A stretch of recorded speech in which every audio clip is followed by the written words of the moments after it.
반갑습니다. 송재준입니다. 이번에 이재명 대표에 대한 위증교사가 무죄가 나오면서 많은 분들이 충격을 받으셨을 것 같은데요. 그러나 이미 대부분의 사람들은 또 마음을 다 잡고 그래도 끝난 게 끝난 게 아니다. 대한민국의 사법 질서가 이렇게까지 무너져 있지는 않을 거다라고 다시금 또 마음을 다지셨을 것 같습니다. 실제로 지금 많은 법률 전문가들이 하는 얘기가 1심 판결 자체가 이게 납득이 안 된다라고 하는 평가가 지배적이고요. 사실상 2심으로 넘어가게 된다면 이거는 유죄로 뒤집힐 수밖에 없다라는 평가가 나오고 있습니다.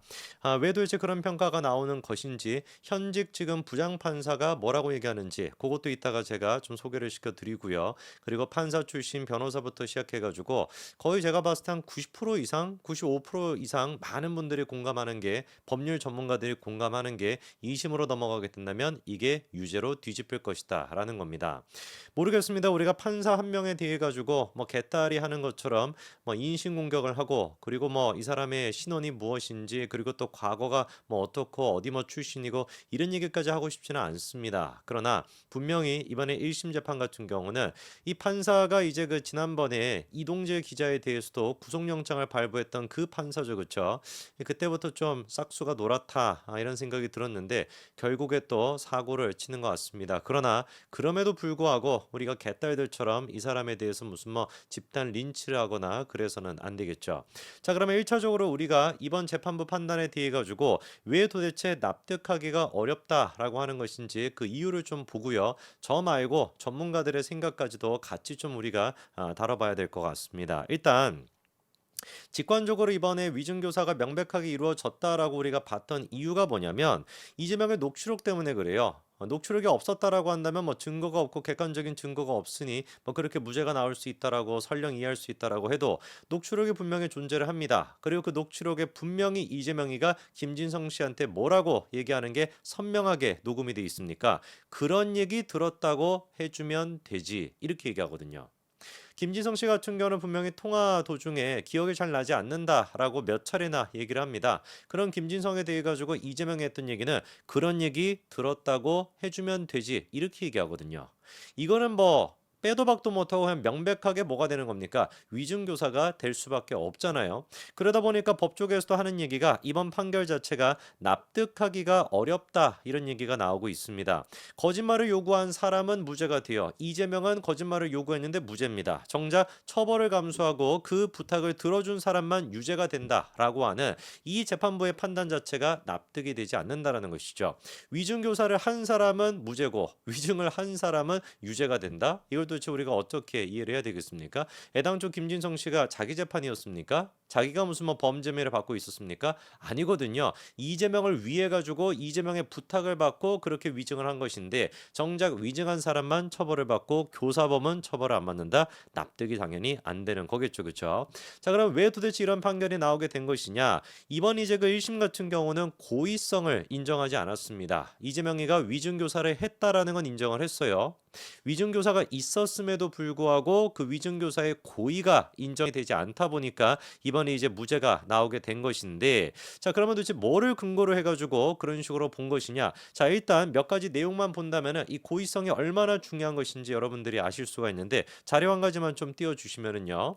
예를 들어서 김 전 시장이 김병랑 시장이 KBS 측과 협의 중이라고 내게 직접 말했다. 이거는 거짓 증언이 맞고요. 이재명 요청한 게 맞습니다. 그러나 고의성이 인정이 되지 않았고 그것뿐만 아니라 김병란 시장과 KBS가 이 대표 쪽으로 몰자라고 협의했다라든지 KBS랑 고소 취하 여부도 협의했다라든지 김 전 시장의 KBS 고소 취하면은 이재명 대표가 더 불리해질 것이라고 말했다. 모든 지금 이제 김진성 씨의 증언들이 어떻다? 위증이라는 것이 인정이 됐고 이재명이가 위증 교사했다라는 것도 인정이 됐지만 네 가지 발언이 싹 다 어떻게 된 거예요? 고의성이 입증이 안 된 겁니다.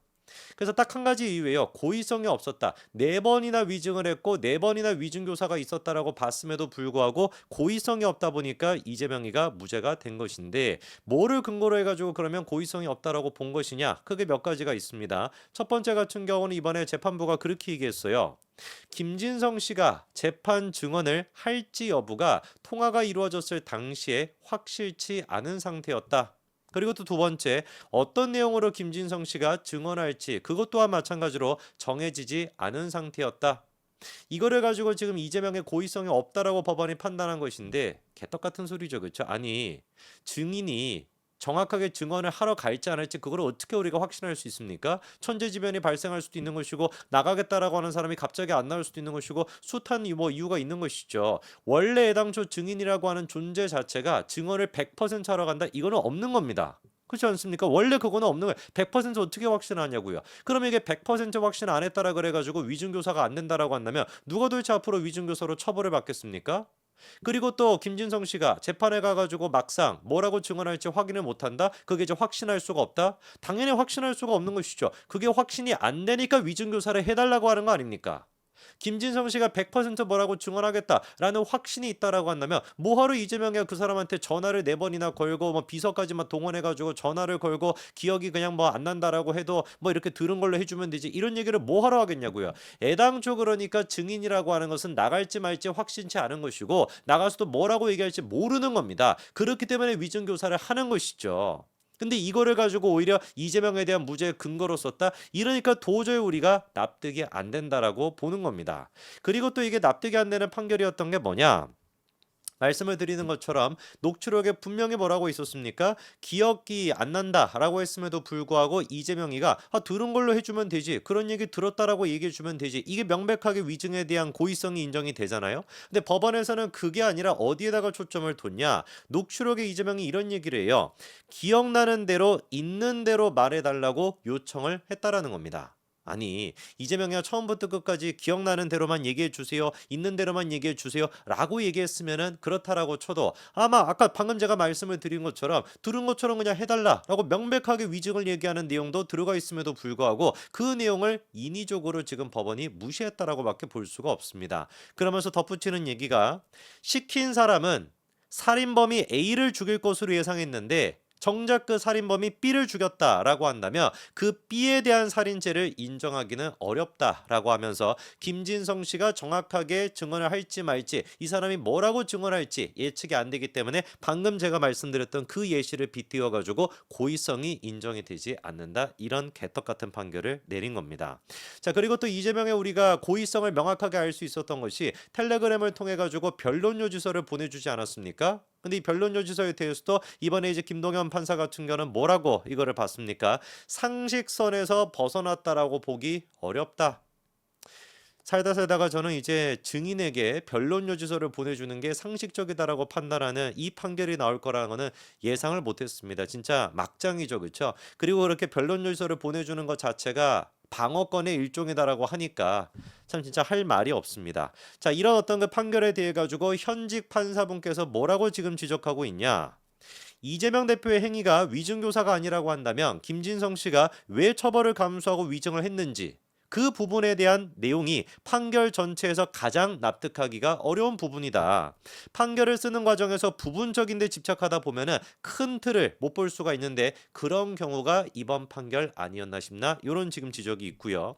그리고 또 전문 변호사가 뭐라고 얘기를 하냐? 이재명이 지사로 있는 경기도 관내에서 백현동 건설 사업에 종사하던 김진성 씨의 지위 그리고 또 김진성 씨가 이 대표와의 통화 내용을 숙지하기 위해 녹음까지 하고 어떻게든 부탁을 들어주려고 했던 두 사람의 갑을 관계 이 부분에 대해 가지고 판사가 전혀 고려하지 않았다. 두 명의 전문가가 지금 싹 다 뭐라고 얘기를 하고 있는 겁니까? 김동현 판사 자체가 굉장히 정치적으로 치우친 판결을 내린 거 아니냐? 이렇게 지금 지적하는 거 아닙니까?